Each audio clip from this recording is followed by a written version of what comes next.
जय हिंद दोस्तों। I hope उम्मीद करता हूँ कि आप सब बहुत अच्छे होंगे। अच्छा रहना ही चाहिए।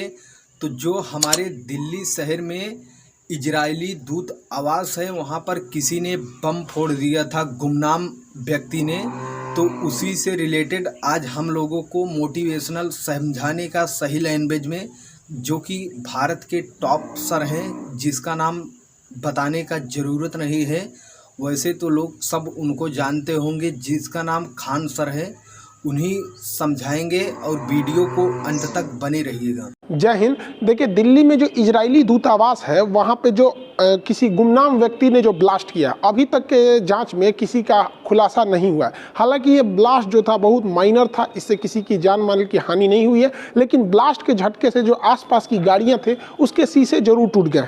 लेकिन ये ब्लास्ट बड़ा नहीं था, लेकिन इसका जो प्रभाव पड़ा है पूरे वर्ल्ड की मीडिया इसे कवर कर रही है, खास करके इसराइल से हमारा बहुत अच्छा संबंध है।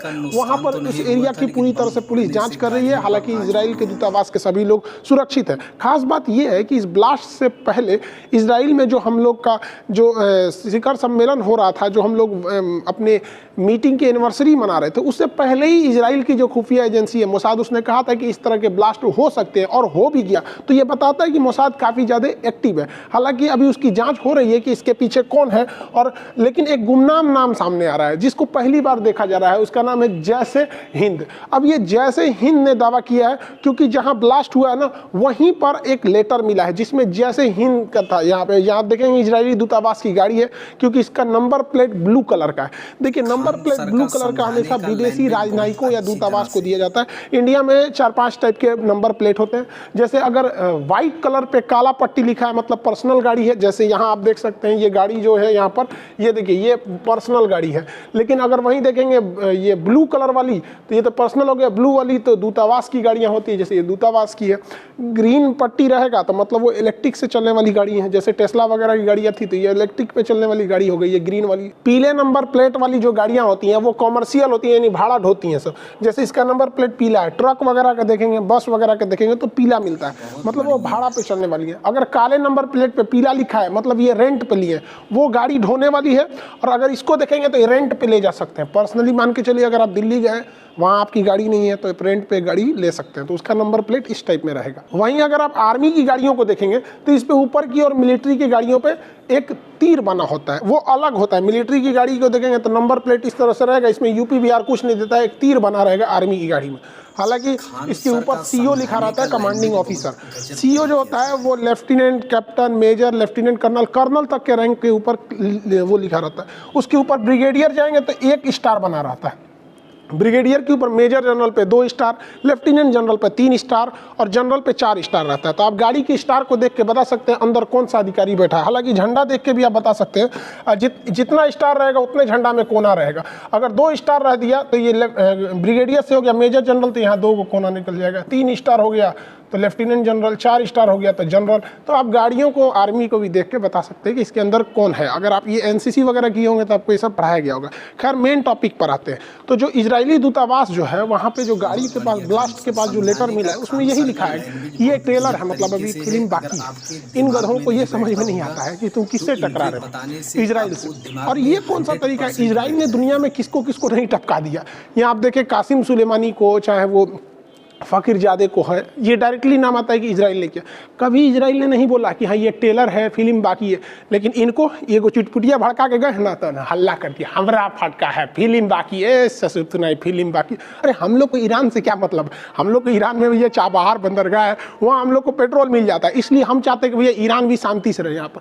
अब ये इसका, हालांकि ये नाम पर इंडिया गवर्नमेंट उतना बिलीव नहीं कर रही है, क्योंकि पहली बार इसके नाम सुना गया है। ये डाइवर्ट करने के लिए भी हो सकता है। देखिए, मोसाद अब इंडिया पहुंच चुकी है, वो जांच को आगे बढ़ा दिया। अगर इस जांच में मान के चलिए इंडिया शामिल साबित हो गया कि ईरान ने, मतलब ईरान समर्थित आतंकवादियों ने ही ऐसा काम किया, तो फिर तो फिर इंडिया को ना इजराइल की ओर थोड़ा सा हल्का स्लाइटली झुकना पड़ेगा और ईरान की थोड़ी सी निंदा करनी पड़ेगी। अब भारत के लिए दुविधा ये है कि हमें ईरान की सख्त ज़रूरत है अभी के वक्त में, प्रेजेंट सिनेरियो में, क्योंकि चाइना जो है CPEC को बढ़ाते जा रहा है, हमें उसको काउंटर करना है। तो हमें ईरान का चाबहार बंदरगाह चाहिए, ठीक है। और ये बंदरगाह हमें रूट देता है अफगानिस्तान तक पहुंचने का, साथ ही सेंट्रल एशिया, यूरोप तक हम इसके रास्ते पहुंच सकते हैं। पहला तो एक हो गया कि भैया ये रूट हमें आराम से दे सकता है। दूसरा, हमारे पास पेट्रोलियम का अभी सबसे ज़्यादा हम लोग यहीं से लेते हैं पेट्रोलियम, यहाँ ईरान से, जिसके दो रीज़न हैं। ईरान को जब हम पेट्रोलियम देते हैं तो हमें डॉलर में पेमेंट नहीं करना रहता है, हम उसे रुपया में पेमेंट कर देते हैं। और इसके बावजूद ईरान 60 दिन बाद पैसा लेता है, मतलब 60 दिन का क्रेडिट लेता है, तुरंत नहीं लेता है, 60 दिन बाद भी दे सकते हैं। हालांकि ईरान से पेट्रोल लेने में सबसे ज़्यादा फायदा होता है कि ईरान कहता है कि हम पैसा नहीं लेंगे, हम इंडिया से सामान खरीद लेंगे। तो हमारे लिए ईरान का बचा रहना बहुत ज़्यादा ज़रूरी है। आप ऐसे समझिए कि इंटरनेशनल रिलेशन में कोई हमारा अपना या दुश्मन पराया नहीं होता, हमारे देश को फायदा हो रहा है, भैया तुम हमारे अपने हो। एक वक्त था जब अमेरिका जो है वो भारत पे बम मारने आया था, परमाणु बम 1971 में 7वां बेड़ा लेके, और वही मोदी जी को ले आके हाउडी मोदी में बर्गर खिला रहा था। तो कब सिनेरियो चेंज होते हैं कोई ठीक नहीं रहता। लेकिन भारत को इजराइल की भी ज़्यादा ज़रूरत है क्योंकि इजराइल ये मिडिल ईस्ट में सबसे ज़्यादा पावरफुल है। इजराइल से हमें लेटेस्ट हथियार मिल जाते हैं। रडार टेक्नोलॉजी हमारी टोटली इजराइल पे अभी फ़िलहाल बेस्ड है, चाहे वो एवॉक्स रडार हो, चाहे वो फाइटर जेट का रडार हो, या छोटे मैगजीन हो, बराक मिसाइल हो, हथियार के मामले में बहुत ज़्यादा।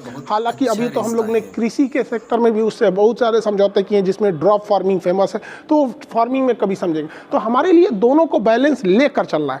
लेकिन अगर हम लोग ईरान का विरोध नहीं भी करते हैं ना, तो इजराइल हमसे नाराज नहीं होगा, क्योंकि इजराइल की सोच दूरदर्शी है। इन पटाखा फोड़ने वालों की तरह नहीं कि चिटपुटिया फोड़ के जाएगा, लेटर देगा कि हम वो बदला लेने वाले हैं। भाई साहब, ये सब बेवकूफ़ी वाला काम कर, ये लोग बहुत गंभीर व्यक्ति होते हैं इजराइल वाले। लेकिन सबसे इन सब में जो टर्मिनेटिंग पॉइंट आ जाता है वो हो जाता है जो बाइडेन।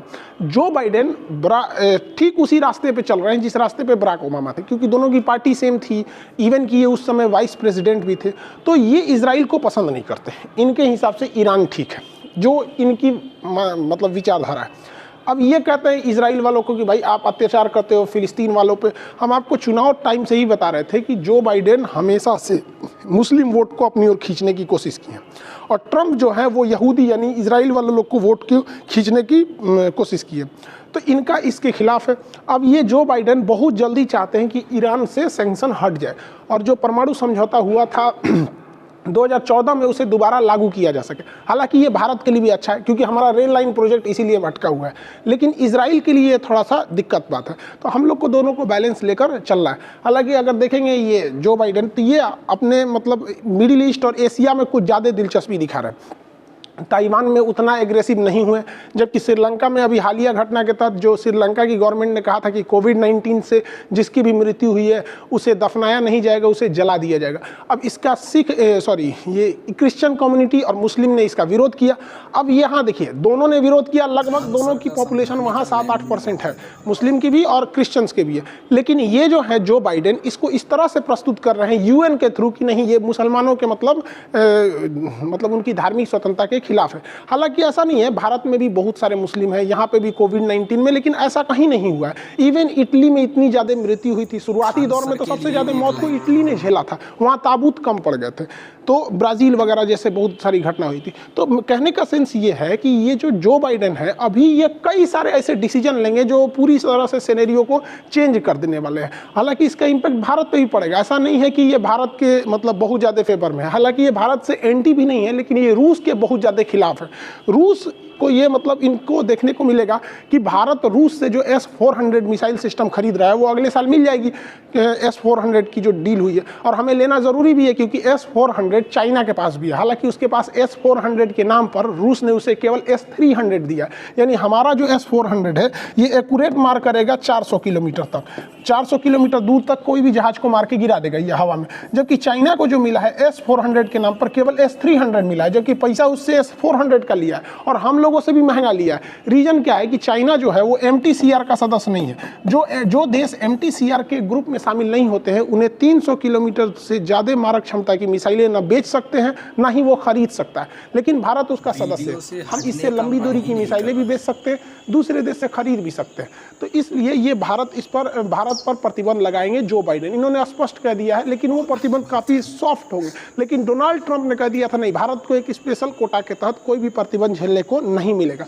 लेकिन भारत पर लगने वाला प्रतिबंध बहुत ज़्यादा कोई खास इफेक्ट नहीं डालेगा।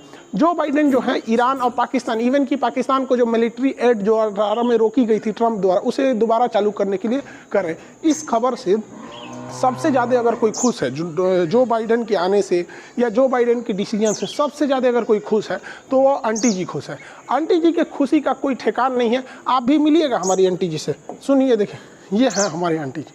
इनको कौन समझाए भाई साहब, ये आंटी जी को बहुत खुश है। इनको लग रहा है जैसे अब इनका देश जीडीपी में सबसे आगे जाएगा। ये भाई साहब इतना ना शादी किया है कि इसके अंदर महिला का गुण आ गया। बताइए, बुढ़ौती में शादी की हमको तो सबसे बड़ा डर इस बात का है कि इसका जो लड़कवा है कहीं इसकी पत्नियां को लेकर भाग मच जाए। भाई साहब, बेटा की उम्र के जब ब्याह हो जाता है तो बाप को नहीं करना चाहिए। रिटायरमेंट भी एक चीज़ होता है। आप घुसिया के कौन चीज़ देख रहे हैं, हमको रिटायर हो जाइए यहाँ पर। हाँ, तो देख रहे हैं हम लोग का ब्याह नहीं हो रहा है और आप बुढ़ौती में 3-3 को लेकर घर। हद है भाई साहब। कोई बात नहीं, बाइडेन आ गए हैं, कोई दिक्कत नहीं, एक और शादी कर लीजिए। बाइडेन चाहता है तो ही है। समझ में आएगी नहीं, मत घुसिया के देखिए हमारे ये देखता है। खैर, आप लोग समझ में आ गया होगा, बाइडेन के आने से बहुत ज़्यादा इफेक्ट नहीं पड़ने वाला है, क्योंकि आज के वक्त में हमारा भारत ऐसा है कि हमें छोड़कर आप विश्व की कल्पना ही नहीं कर सकते। हर जगह वो एक अहम भूमिका को निभाएगा। लेकिन हाँ, जब भी सरकार चेंज होती है तो कुछ ना कुछ चेंजिंग देखने को मिलती है। आई होप चाचा आप भी समझे होंगे हमारी बातों को। ज़्यादा शादी ब्याह नहीं कीजिए। मिलेंगे नेक्स्ट क्लास में, ठीक है? तब तक के लिए जय हिंद। आई होप, उम्मीद करता हूँ कि आप सबको वीडियो बहुत अच्छा लगा हो। हमारे यूट्यूब चैनल पे अगर नए हो तो चैनल को सब्सक्राइब करें और लाइक करें और कमेंट ज़रूर करें। तो दोस्तों, मिलते हैं नेक्स्ट वीडियो में। तब तक के लिए जय हिंद, जय भारत।